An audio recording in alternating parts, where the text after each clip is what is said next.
9월 8일 월요일 데살로니가 후서 2장 1절에서 17절 말씀입니다. 사도 바울은 데살로니가 교회에 보낸 편지 속에서 자신의 사역과 마음을 깊이 드러냅니다. 그는 단순히 짧은 인사나 상황 보고를 전하는 것이 아니라 자신이 복음을 전할 때 가졌던 태도와 그 안에 담긴 동기, 그리고 교회를 향한 진심 어린 사랑을 세밀히 설명합니다. 오늘 본문 말씀은 단순히 바울 개인의 고백이 아니라 복음을 맡은 자가 어떤 자세로 사역해야 하는지를 우리에게 교훈합니다. 바울은 복음 사역자가 지녀야 할 순전함, 사랑, 그리고 교회 공동체의 본질을 풍성하게 보여주며 오늘을 살아가는 교회와 성도들에게 여전히 유효한 말씀을 전합니다. 그는 자신이 사람을 기쁘게 하려 하지 않고 오직 하나님을 기쁘게 하는 자로서 복음을 전했다라는 점을 거듭 강조합니다. 사람의 칭찬이나 인정을 얻는 데 머무르지 않고 하나님께서 주시는 진정한 평가를 바라보았던 것입니다. 또한 바울은 교회를 향한 사망과 열망을 간절히 고백하며 그 속에 담긴 목자의 마음을 드러냅니다.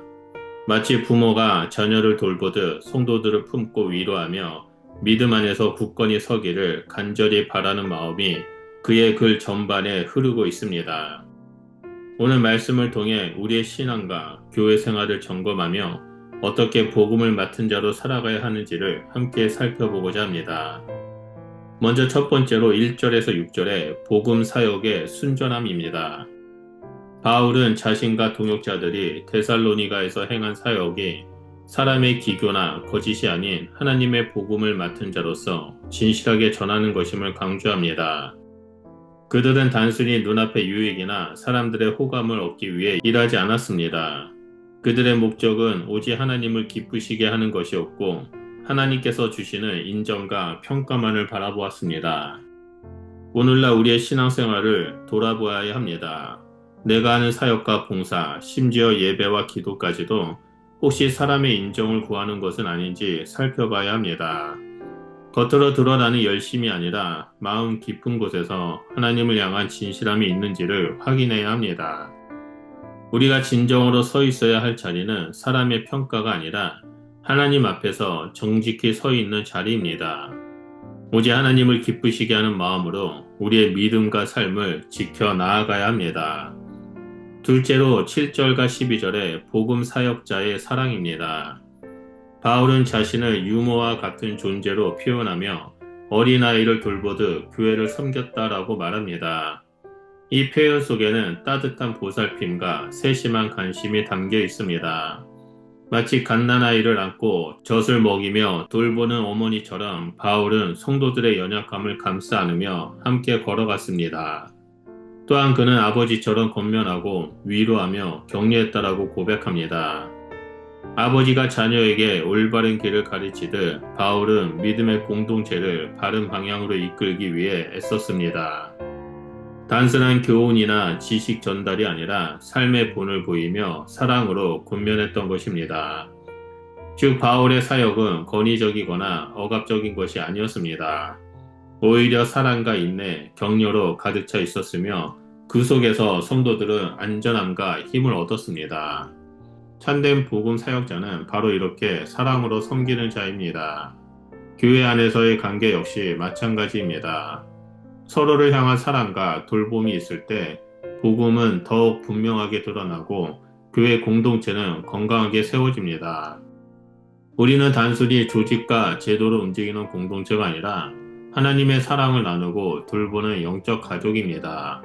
그러므로 우리의 말과 행동, 작은 섬기 하나하나를 통해 복음이 빛나도록 해야 합니다. 마지막 세 번째로 13절에서 17절의 교회의 정체성입니다.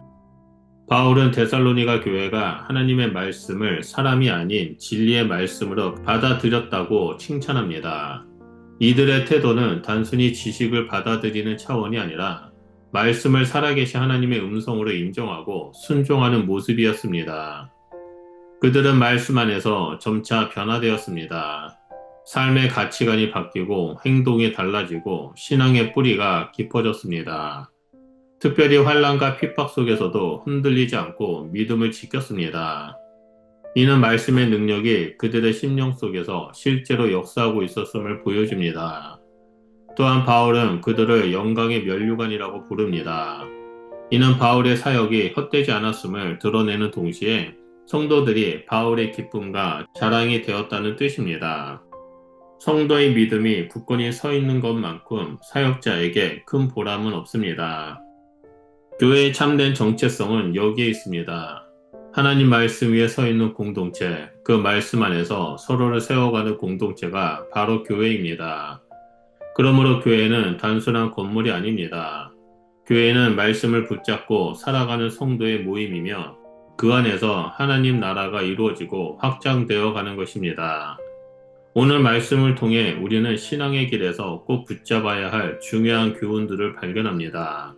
우리의 사역과 신앙은 사람을 기쁘게 하기 위한 것이 아니라 오직 하나님을 기쁘게 하기 위함이어야 합니다. 신앙의 중심이 사람의 인정이나 칭찬이 될 때 우리는 쉽게 흔들릴 수 있습니다. 그러나 하나님을 향한 기쁨을 목표로 삼을 때 우리의 믿음은 견고하게 서게 됩니다. 또한 복음을 맡은 자는 사랑과 인내로 섬기는 자입니다. 바울이 유모와 아버지의 모습을 빗대어 설명했듯 참된 복음 사역자는 억압이 아니라 사랑으로, 무관심이 아니라 인내로 공동체를 세워갑니다. 이는 단순한 의무가 아니라 복음이 주는 사랑의 본질을 삶으로 드러내는 것입니다. 그리고 교회의 정체성은 말씀 위에 세워진 공동체라는 사실을 잊지 말아야 합니다. 교회는 건물이나 제도가 아니라 말씀을 붙잡고 순종하며 살아가는 성도들의 모임입니다. 그 말씀 안에서 우리는 변화되고 환난 가운데서도 흔들리지 않는 믿음을 지키게 됩니다. 그러므로 데살로니가 교회처럼 환난 가운데서도 말씀을 붙잡고 서로 사랑으로 살아가시길 예수님 이름으로 축원드립니다. 기도하겠습니다. 존귀하신 하나님, 오늘 말씀을 통해 우리에게 사역자의 순전함과 사랑을 다시 한번 가르쳐 주시니 감사합니다. 우리의 삶이 사람의 인정을 구하지 않고 오직 하나님을 기쁘시게 하는 길에 서게 하여 주시옵소서. 교회가 말씀 위에 굳건히 세워져 환난 가운데서도 흔들리지 않는 믿음을 지니게 하여 주시옵소서. 예수님 이름으로 기도드립니다. 아멘.